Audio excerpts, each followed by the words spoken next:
Hello everyone, it's Alan Jones again. Today we want to continue our subject on relationship economics, and today we want to speak specifically about outsourcing. And today I'm talking to the men, and I wanted to just talk about this subject. Men talk about this, and I know some men who've acted upon this, but they hop a plane, go across the Gulf somewhere over there, and go to Dominica or to Brazil, where they're looking for opportunities to meet women there and potentially bring some back. And I call it outsourcing because it really emulates in the business community where employers and corporations go overseas to look for cheaper talent, or they will argue better talent for less money. And I would say that's the same mindset that many of the men have in this country. And it's been done in other areas too, with Eastern Europe and the Far East, well before now. So this is nothing new. In fact, one could even argue that even the mail order bride system back in the day was also, basically the same thing. Okay, so really, if you look at the economic disparity between this country and others, even with this economic pullback, this Great Recession, we're still a wealthy country. And what we might consider a pedestrian income here of certain professions, if you're in a profession, if you're working in corporate America, it's a profession. And overseas, that sells very well because given the despair and I won't say despair, but the poverty level and the income levels overseas, that our incomes look outstanding. Going back to India, someone making $40,000 in India can live like a king and have servants. Okay, and I would imagine in Haiti and Dominica, not so much Brazil, but even still, this disparity in Brazil. So, but Brazil has such a history, or at least a perception of having beautiful women, so men go there and they try to import them. Brother Jelani Cobb actually wrote an article on that in Essence, which I think a lot of us are familiar with. So that exposed a lot of people to what's going on. So the question is, does that make sense? Okay, like many guys go overseas, and I've seen guys, and this has happened in the majority community as well, that you bring someone back in, you go overseas and you say, well, I can get more women, quote, and for less money, quote, and bring them back home and have this wife that will be subservient to me, or maybe not looking for subservient. I don't think most guys look for that. They just want a beautiful woman and they figure this is a hot place to go. So, but the question is, does it make sense? Well, there's some cautions here. I'm not making a moral judgment on it, but there's some cautions here. If you go overseas in a culture that, and most cultures outside the U.S. are more patriarchal, okay, where the women are more raised in a mindset to submit to the man, okay, and you bring them back here, they're going to be in this culture with this norm. And the question I have is, how long will it take before they adapt to the local norm? 2 years, 3 years? At some point, unless you're going to keep her in a room somewhere, or you're going to live in an insulary community. Let's say if you go to Haiti and you come back and live in a Haitian community, and that's the culture that they support, then possibly that could work. But I really question that as a long-term strategy, that people, when they're in Rome, they do as the Romans do. And if people in the U.S. do as the U.S. do. So these young ladies that you're looking to import, unless you're going to keep them isolated, I don't know if that's really going to work. The second point is that, I guess the flip side of that is that if I were going to be of that mindset, maybe it makes more sense for you as an individual, if your job will travel, is to allow you to go overseas. Because then, if you want to live in a more patriarchal society where men are, there's still that distinction of the traditional roles of men and women, then perhaps you need to relocate to one of these places.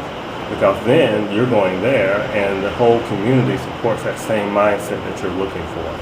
And then if you can take your job with you or work remotely, as a lot of IT professionals do. I know a guy working in Spain doing support for U.S. companies. I know 2 guys doing that actually. Then that's a model that theoretically could work for you, because you have to kiss Mama and Pookie and them goodbye, visit them once a year maybe. But that's cool. That's cool. They come visit you too. So, and I would say in certain areas too, it could actually be, an upgrade in standard of living, given if you can maintain the same income. That's a whole other subject. Another perceived advantage of outsourcing is that men perceive that women overseas and women in other cultures outside of the U.S. and Western Europe don't demand as much of men. That there's a stereotype, true or not, that these women will demand less of the men and that men can work less hard on the relationship. And by and large, I would say that women in other cultures are more focused on a man providing for the family and less focused on the man taking care of the children or taking care of the household. And I realize that most of the world's changing, but as far as the conversation goes for this generation of individuals, you, me, and those around us, that I think that still holds true in many parts of the world. So I think a lot of men feel like, if my total gain, quote, in the U.S. isn't sufficient, then I can go overseas and do better. Or I won't have to work as hard.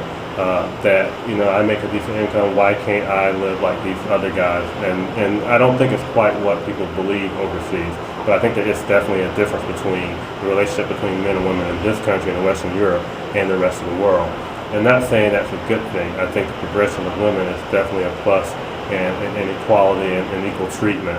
But I think some guys want to take advantage of the different inequities between the position of women in other cultures and the position of women in this culture. So, it's one of these things that you have to be true to yourself. I personally might have an opinion about how I feel about doing something like that. And if it were me, I would still want to treat that woman well as any woman domestically. So, but I think that some guys have this vision. I've seen guys do that who, and most guys going overseas don't have this mindset. They're not doing this for this reason. But I do know of guys who specifically want to do that so that they can have the upper hand in the relationship. And, I think that's a little more suspect. Going overseas is saying, well, hey, I'll get more play because my money runs longer in these other situations. But to do it to try to take advantage of someone, I think that's enough. Hey guys, a couple of things I want to mention about outsourcing before I close out here. First of all, this is also an opportunity for the ladies as well. A couple of years ago, I went to South Africa and Swaziland on a relief trip, and all of the women, with almost no exception, most of the women got marriage proposals from the guys there, because those guys perceived as we as Americans as being wealthy, and these guys, which I'm sure they thought our ladies with us were attractive, I know that's true, but they also felt as though this was an opportunity for them to come up as well. So two can play this game, basically. The only thing there I would say is that most American women with our current mindset, my contemporaries and maybe slightly younger and above, that the idea of paying money to go overseas to bring back someone that you have to support, that's something that most American women, not just black women, can really have difficulty getting their head around. So I don't think they're really, that is so much traffic in that area at this point. The other thing that I wanted to mention too, that there come certain inefficiencies with outsourcing. The same in the corporate world, we have inefficiencies. When you ship something overseas or you outsource, there's certain things that are lost in translation. That, for instance, when it comes to relationships, having someone who, regardless of race, that's brought up in the United States, has similar background, similar expectations. They watch the same shows, they know the same music, they get the same jokes. There's a certain efficiency that's gained there by dealing with someone that has a similar background as you.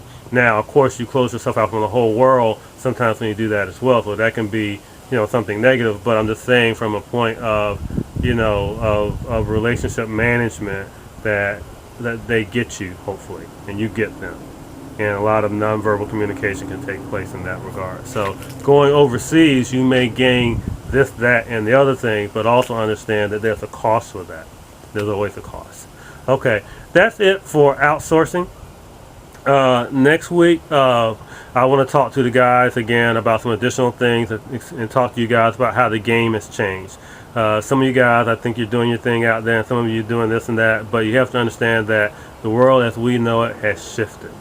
And there are certain things I think that we all need to be aware of moving forward for those who are looking to deal with any particular woman on a consistent basis. Okay, so tune in next week. Everyone, Happy New Year.